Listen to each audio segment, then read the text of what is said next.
first of all, I want to thank you for agreeing and taking the time to come here and to this interview. You are a very important Trinity alum that a lot of us look up to, so getting the chance to do this, we are super excited that you have agreed to it. So if you could just state your name. My name is Jeanette Jackson Clark. All right. And where were you born? I was born in Washington, D.C. Okay, and when? At Georgetown Hospital. Okay, Washington, D.C., Georgetown Hospital. And when were you born? 1948. All right. And so you said you were born in Washington, D.C. Did you grow up here as well? Yes. I attended D.C. District of Columbia Public Schools. I graduated from McKinley High School in 1966. Okay. And what area of D.C. Did you grow up in? The first 12 years, I grew up in Southeast Washington, D.C., near the Navy Yard. Okay. And then my parents bought a home in Northeast Washington, D.C., near Taft Junior High School, off of South Dakota Avenue. Okay. And how would you describe your childhood and your teenage years prior to attending Trinity? Could you repeat that question? Yeah. How would you describe your childhood and teenage years prior to attending Trinity? Well, my parents are Protestant, but I had a strong leaning and urge to become a Catholic. They allowed me to go to classes to become a Catholic. And the church I attended was St. Vincent de Paul at South Capitol and M Street in Southeast Washington, D.C. So I would attend Sunday school classes on Sundays. The Trinity students volunteered to teach us. So that's how I first became acquainted with Trinity. Okay. I must have been about 8, 9 years old. I would say 9 or 10 years old. And I was really impressed with the students, and I said, when I grow up, I want to attend that college. Oh, okay. That's awesome that you were able to, that Trinity was a part of your community before it was your community. When you were growing up, did your parents or your guardians work outside of the home? My father worked, he was an auto mechanic, and my mother worked mainly in the home when I was young. Okay. And just kind of looking back when you were younger, what did you want to be when you grew up? I wanted to be a lawyer. Okay. Alrighty. So But before I wanted to be a lawyer, I actually took dance classes, and I, for a brief time, wanted to be a ballerina. Okay. But I really didn't have Yeah. what it takes to be a ballerina. Yeah, it's a lot of discipline and a lot of hard work, so that's very and understandable. And it was body type also. Okay, so what brought you to Trinity? I know you kind of talked about this, but just kind of when you were in high school, what brought you to Trinity, and was it your first choice? Trinity was my first choice. I also looked at Dumbarton, which later folded, so I'm very glad that I pursued Trinity. Yeah. And again, I just had this desire to go to Trinity.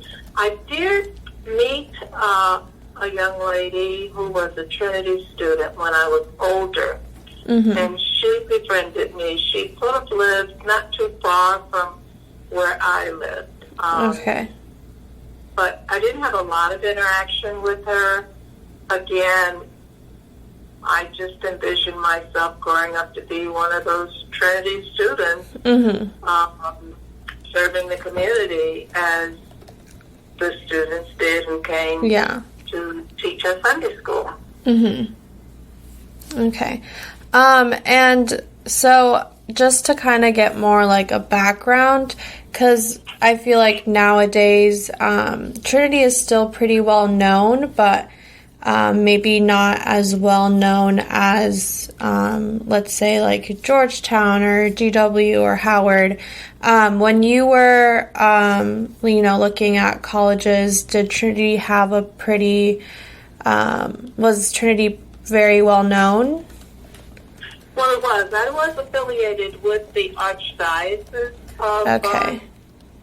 of the District of Columbia. When I was in high school, I had summer jobs through the Neighborhood Youth Corps.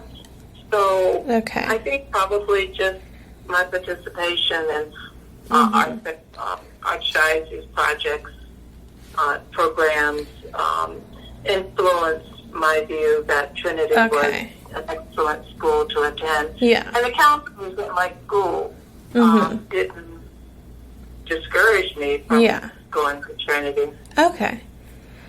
Were you the first person in your family to attend college? No, I had a cousin. I had two cousins, two paternal cousins I know who preceded me in attending college that I know of. Two female cousins. One of them attended Manhattanville. Again, that was a Catholic women's college in New York. And the other one attended college in Livingston in Salisbury, North Carolina, where my father grew up. She later became a teacher. They both actually later became teachers. That's awesome. So overall, how would you describe your experience at Trinity? Well, I think that I had a rather unique experience. In the class ahead of me, the class of 1969, Trinity had reached out to the Washington, D.C. schools, especially the public schools, is my understanding, once we were there. And so the class ahead of me had, I believe, about 19 students, and I only know this because one of the members of that class is still a very close friend of mine, and I had tea with her today at Strathmore, and she said there was 19 members in her class that were black students, and we had about the same number. So that was very different for Trinity because the other classes, I don't think they had maybe 2 or 3 blacks, if that many. Classes. So there was this concerted effort to recruit more black students, and so they did that. Can you recall how many black students graduated with you at Trinity? The attrition rate was really very bad. I would say, I don't remember the exact number, but probably about half as many. Maybe 8 or 9. I don't recall exactly. And the other disadvantage, though, to the black students in my class and her class, the class was 1970s, my class, and her class was the class of 1969, is that they recruited us as day hops. And Trinity was a boarding school. Everything took place on campus. On campus, yes. Well, the first semester, I realized that I wasn't really going to enjoy college life if I didn't move on campus. So I learned that there was someone whose roommate was dissatisfied with Trinity and she wanted to leave. And at that time, Trinity had over 1,000 students. I mean, there were just so many students here. They were bursting at the seams. So I approached the Dean of Students and told her that I understood that there was a bed available in a particular wing of Main Hall. And so what the dean said to me was, well, we have to check with her family. And I guess they checked and it was okay. I don't really know, but it was not a problem. I moved on campus. That roommate and I were very close, and she was my roommate for 3.5 years. Oh, awesome. We were very close.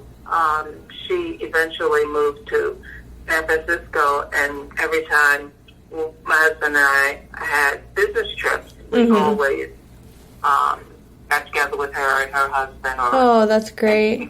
If we couldn't work that out, she and I at least saw each other. Yeah. I one time took like almost a 2-week trip in the 1980s to spend with her and her husband and her first daughter.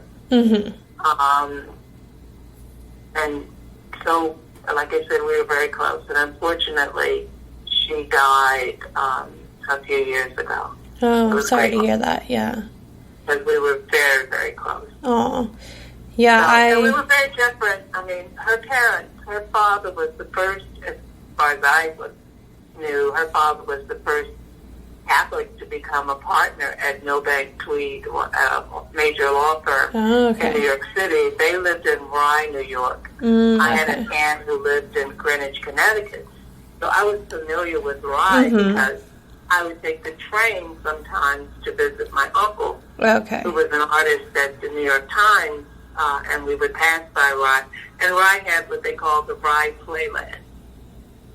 And so that was an amusement park, and my aunt had taken me and one of her sons there to just have an opportunity to get on the rides, etc. Yeah. But her father graduated from Columbia Law School, and so did her mother. Okay. So, and even after I graduated from Trinity and became a lawyer myself, I visited her parents after her father had retired and right before her mother died suddenly.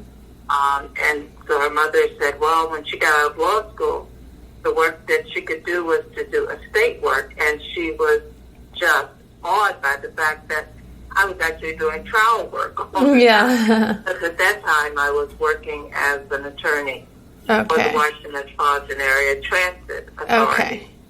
Metro. Yeah. All right. And so you kind of mentioned, but while you were at Trinity, did you experience any challenges as a woman of color? As a woman of color? Well, of course, there were challenges. This is the time, I started in the fall of 1966, and then I graduated spring of 1970. So you're talking about Martin Luther King dying. There were the riots in the District of Columbia in April of 1968. I can't say that I can recall any specific discriminatory behaviors on the part of students at Trinity.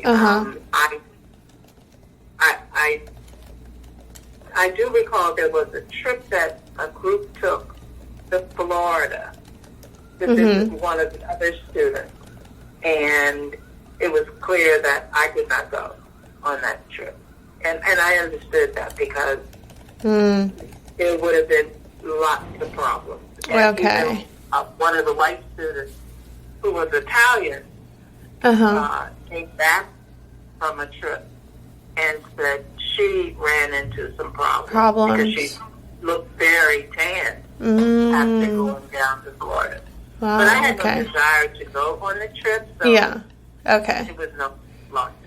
Now, I know that in 1967, Trinity had sent me to a conference. I was representative in a conference, and it was over Thanksgiving vacation. One of the students lived near Notre Dame, where the conference was, and she offered to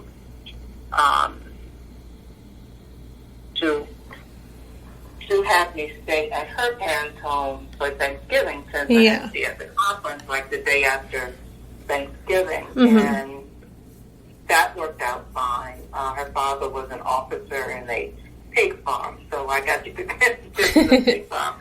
And the friends and family members who came, that was fine.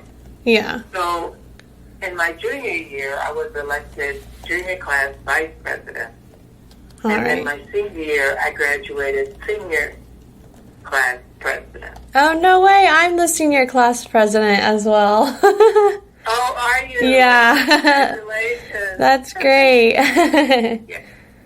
So I think that I had a very special class that looked beyond color. I mean, I hope they did consider color, but it didn't seem to have been a limiting factor. Okay. I'm sure there were people politically who wanted the positions, but you never yourself felt something like the students were treating you differently or something like that. Not that, no. Okay. I mean, I didn't. Yeah. I'm sure that, well, I'm not sure, but there may have been some segment of the class or upperclassmen or lowerclassmen, and maybe they just stayed away from me. Yeah. You know, it had anything to do with me. But the people that I was surrounded with, if we went out, I was included. Yeah. You know, like we were the green class. So on class day, we like to go to Irish pubs and drink green beer. Oh, yeah. Which was lots of fun. And, you know, we'd come back, we'd have class dinner, and sing songs around the well, etc. So, yeah. and then Trinity was like being on an island to some extent. Okay. But, you know, you knew the outside world was not what Trinity was at that time. Yeah, like it was kind of like a little bubble inside the city. Absolutely. Yeah. While at Trinity, what was the relationship between students and the faculty and administration when you were a student? Well, I think that it was a real challenge for many of the changes with having so many new black students on campus. Okay. And we started the Afro-American Society. When I went to visit my cousin, who was a couple of years older than me, she was a junior at Manhattanville, I think, when I visited Manhattanville. They had the Manhattanville Association of Negroes. They called it MAN. And we started the Afro-American Society at Trinity. Okay. But I was not president, but I was active in that association. Okay. And for the most part, most of the black students were very supportive of each other. We might have a few outliers, a few people who didn't associate with blacks. I tried to associate with everyone. And I am certain that their experiences, based on what I heard and felt myself, there were some faculty members who didn't quite believe that black students were on the same academic level as some of the white students. But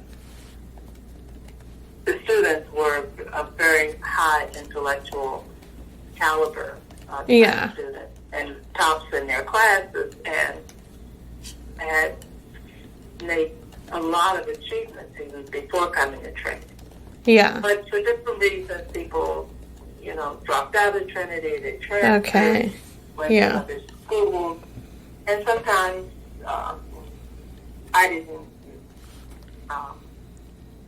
I just think that it was a real challenge. Especially if you're talking about a community where many of the faculty members were religious people. They were not all of them, but some of them were. But we were pretty strong in giving our views. Okay. About our position of different comments that would be made about how they recruited us. Or, like, the comment, I have to check with their parents, Okay. Yeah. I mean, the first comment that was made when I wanted to move on campus was, we don't have any money to give you. I said, I didn't ask you for any money. Yeah. I asked for a room. Yeah, just a place to stay.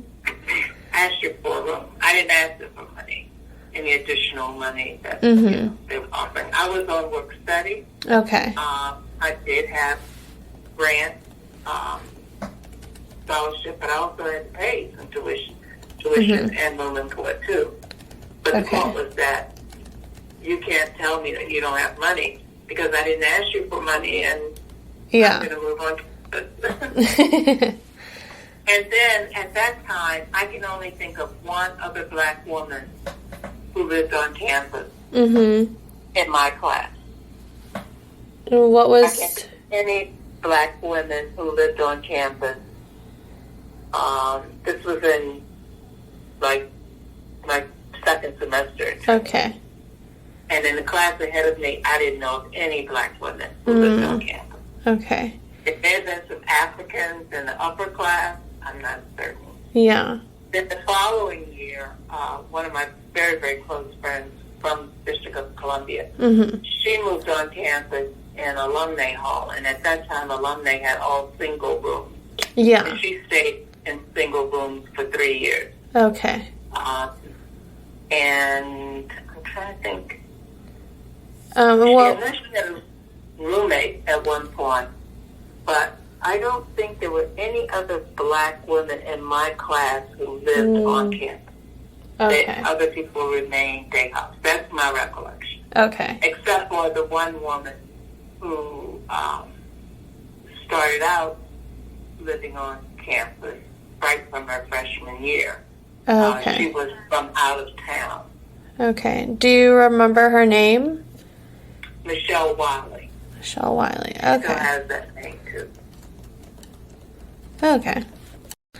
And so kind of like, because you mentioned that Trinity, you had to kind of live on campus and be very involved to have the campus experience. So I know you mentioned a couple of clubs and like you were class president and stuff like that.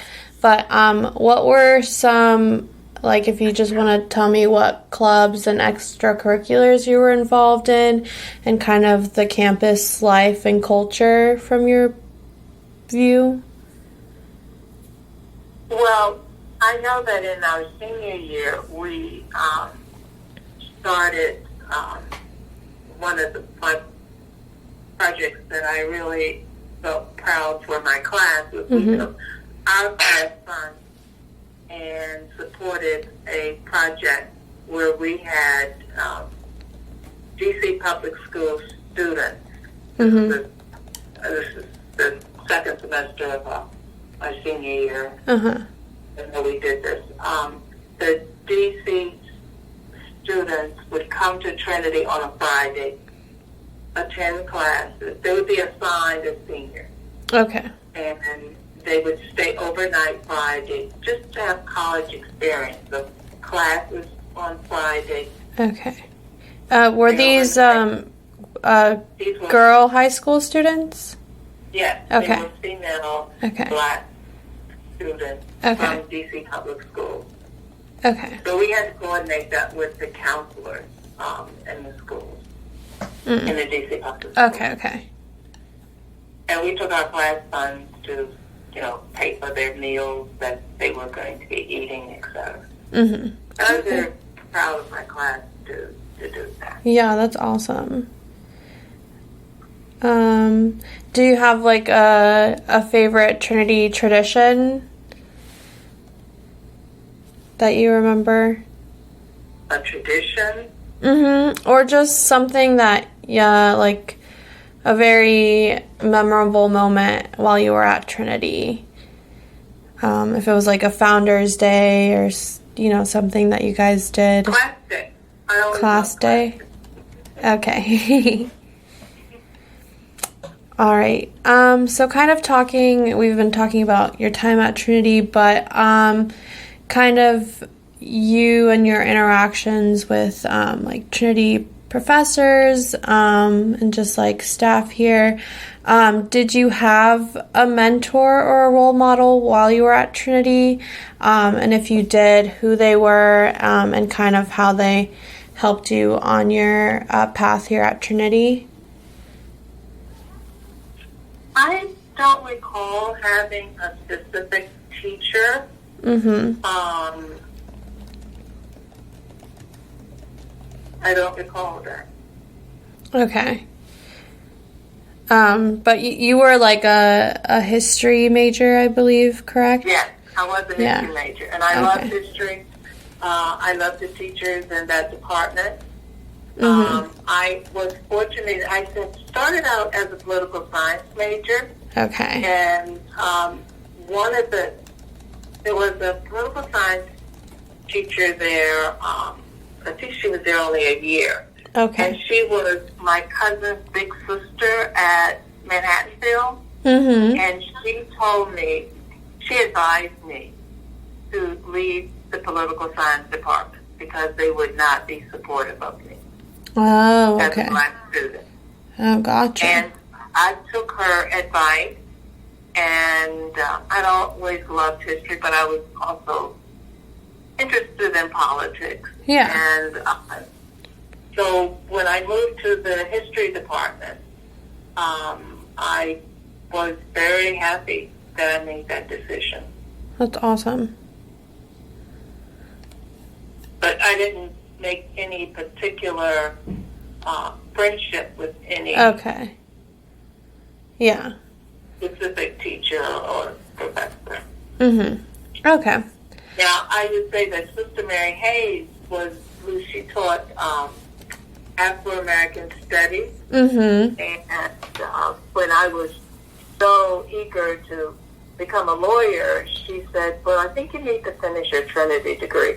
Because at that time, Howard University Law School was did admit students after their third year. Yeah. And I listened to her and said, no, okay, I'll finish my Trinity degree Okay.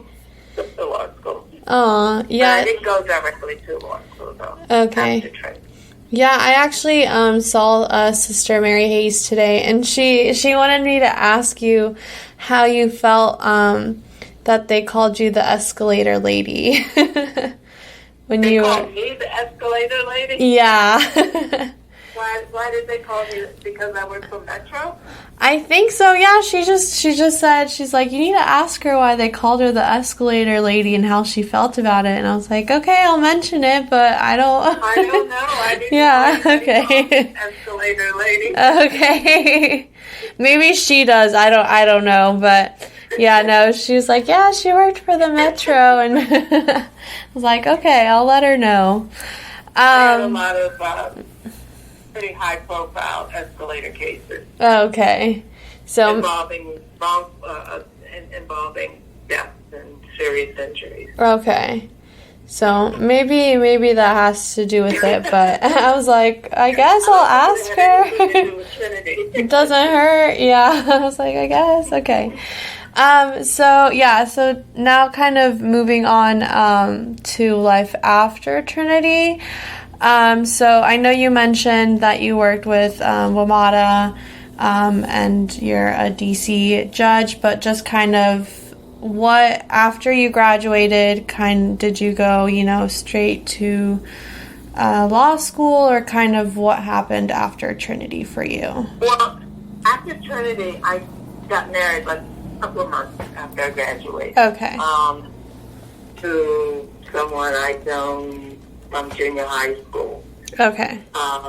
But actually, when I was at Trinity and in high school, I dated someone else for 4 years. Last 2 years of high school and the first 2 years of college.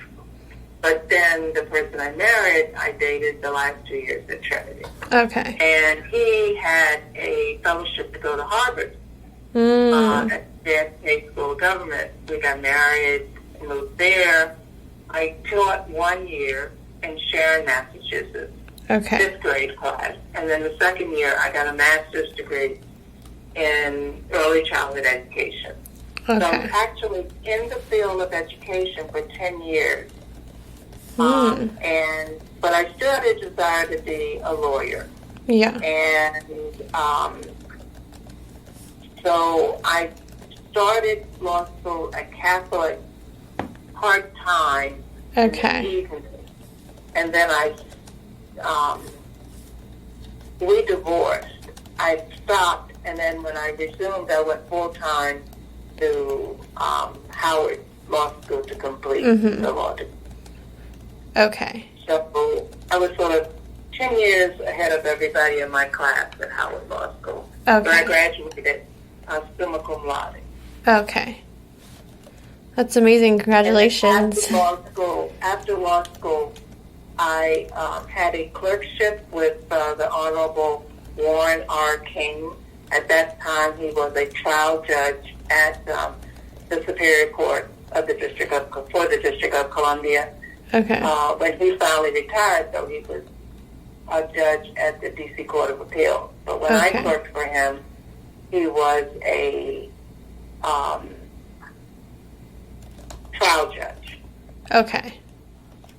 Gotcha. And he has been my main supporter throughout my legal career. All right. And supporter. Yeah.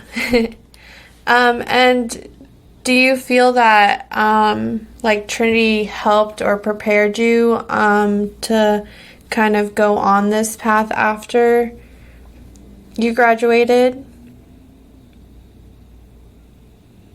I feel that the education I received from Trinity was excellent in terms of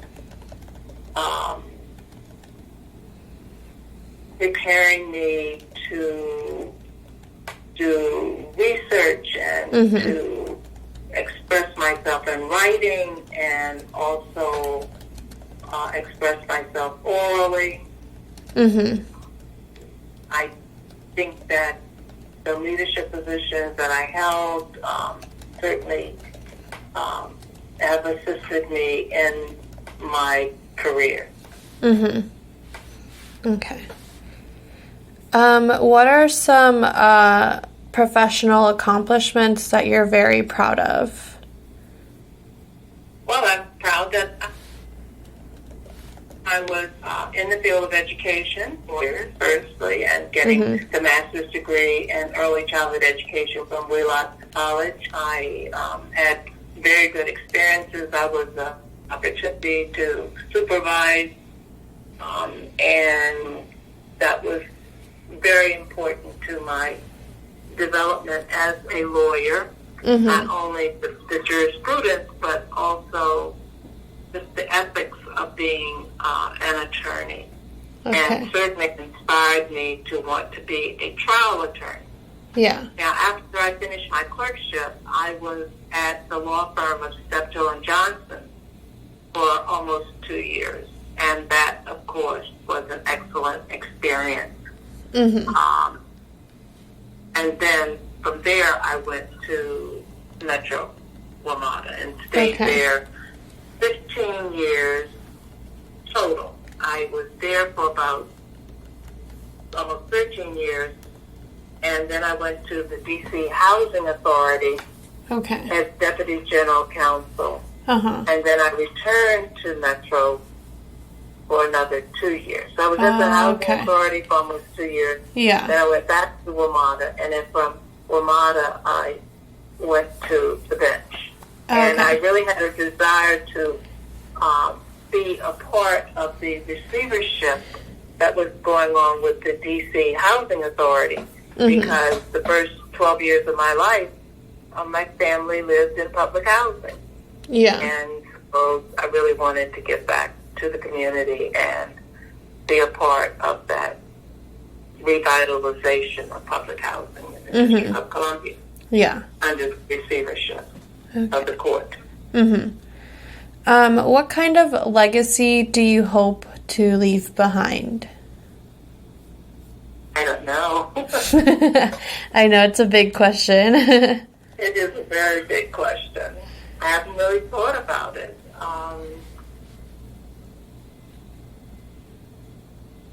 I would hope that Trinity graduates would be individuals who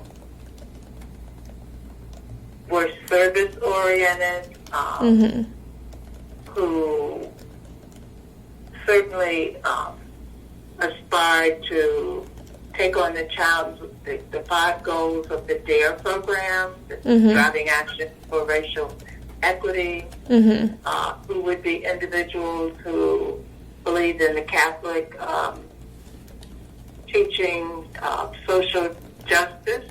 And that's what I would hope for Trinity graduates. Okay. So, I hope that that's what I've done. Yeah. In my life. So while you were at Trinity, I mean, I know that obviously a lot happened while you were at Trinity, but are there maybe like 1 or 2 historical moments that really moved you emotionally while you were at Trinity, and how those impacted you? I think that a speech I gave when I was running for either president or vice president, I don't remember which, and when I said to the students, if not now, when? And I think that was a very moving time for me. Because it's like we have to understand that the world is changing. It's diverse, and we have to embrace diversity. We have to consider people come from different socio-economic backgrounds, and they bring a lot to the table. Yeah. Their diversity. I think that's very important, and I'm very happy to see that that's the direction that the school is going, and that certainly that appears to be the goal of the school. Can you describe an experience when a historical event impacted either the local community or the Trinity community? Well, certainly the riots of 1968 impacted Trinity. Yeah. And, you know, the death of Martin Luther King, who was a civil rights hero. And I think that definitely impacted both the college community as well as the world, and that would include Washington, D.C.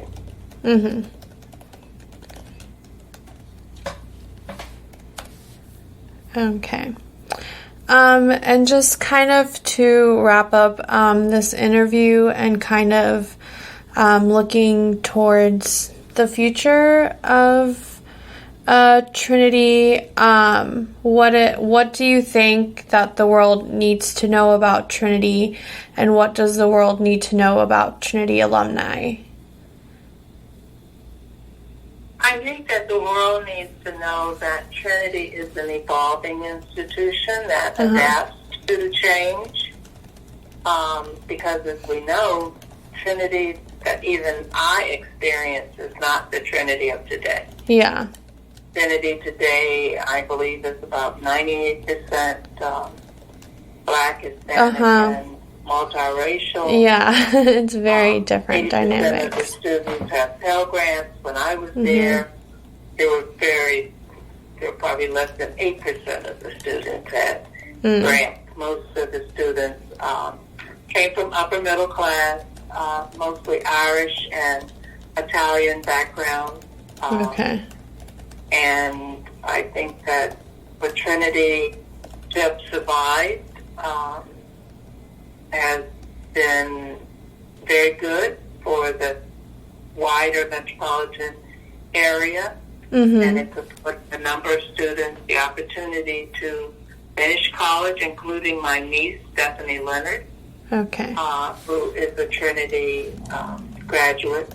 She's now one of the executive producers at Netflix on the comedy.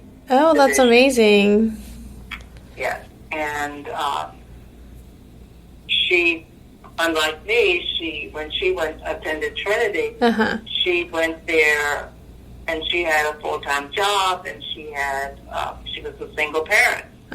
So Trinity really is affording a lot of people an opportunity to make the best of their lives and to be the best that they can be. And I'm very proud to say that I am a Trinity alumni and believe that Trinity alumni make great contributions to their communities and to the world. Yeah. And I think Pat McGuire, I was on the board of trustees for 6 years, and it was at the beginning of Pat McGuire's tenure. Yeah. And I must say, her dedication, devotion to Trinity, she's brilliant. Oh, yes. She is just, I think she saved Trinity. I really do. Yeah, no, definitely. She is just amazing and had a lot of vision in the right direction for Trinity. What is a piece of advice that you would give to current and future Trinity students? Persevere. Persevere. Okay. You're going to have ups and downs in life. I certainly had them. The first marriage I had was not a success, but the second one I had was very successful. Yeah. I married a lawyer. My husband taught at Catholic University Law School for 25 years before he retired. He's now deceased. He died in November of 2019. Oh, I'm sorry to hear that. Think, thank you. You're going to have ups and downs in life, but just persevere. You can do it. And even while you're in Trinity, you may have ups and downs. And just with prayer, hard work, and support from family and friends, you can make it. Okay, yeah. Don't let anyone tell you you can't do it. Because you can. Yeah, I know you've come back a couple of times just to speak at Trinity or be celebrated for your achievements. And how did it feel coming back, when versus when you were a student here? It was exciting to see. I know I look at one of the graduations. I know I also received a doctor's in law degree from Trinity. It was just exciting to see the students and their energy and their desire to go out and face the world and conquer the world and all the very interesting careers that students are now engaged in. And I know through the DARE program, you're looking at careers that where there's underrepresentation of minorities. And I think that's very important. And I know that I was a mentor to a student. I can't remember. I've been trying to think of her last name, Angela. And that was a very rewarding experience to be engaged in that mentoring program. Oh, that's awesome. So where do you hope for Trinity to be in the next 50 years? What do you hope for Trinity to achieve? I hope that they continue to grow, both in numbers as well as the scope of the academic program they're offering, and that their goals are still to be engaged in Catholic teaching, and that is to look at social justice for all, and to have graduates who are out there in all professions trying to help people as they need assistance. Okay.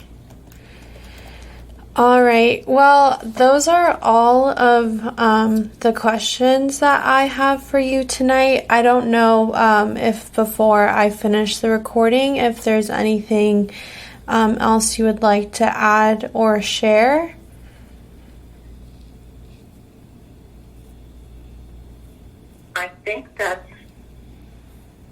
I think you've covered a lot of areas, and I'm just feeling very privileged that you considered me. How did you select me? How was that done? I'll stop the recording just one second.